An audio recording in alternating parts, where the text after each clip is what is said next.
we are approaching the Sri Nilkanta glacier. It's so beautiful location. Just now it cleared all the clouds.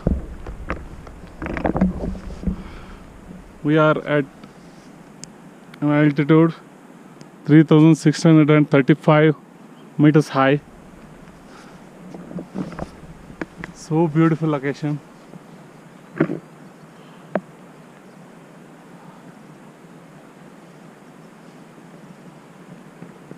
Clouds are clearing. ತುಂಬ ಚೆನ್ನಾಗಿದೆ. Very nice. ಬಂದಿದ್ದಕ್ಕೆ ಇಲ್ಲಿ ತನಕ it's worth. ನಾವು ಕಳೆದ 5 ಗಂಟೆಯಿಂದ trek ಮಾಡ್ತಾ ಇದ್ದೀವಿ. ಇವಾಗ ಟೈಮು 1:50. ನಾವು ಮುಂಜಾನೆ ಅಪ್ರಾಕ್ಸಿಮೇಟ್ಲಿ 9 o'clock ಸ್ಟಾರ್ಟ್ ಮಾಡಿದ್ದೀವಿ ಟ್ರೆಕ್ಕನ್ನು.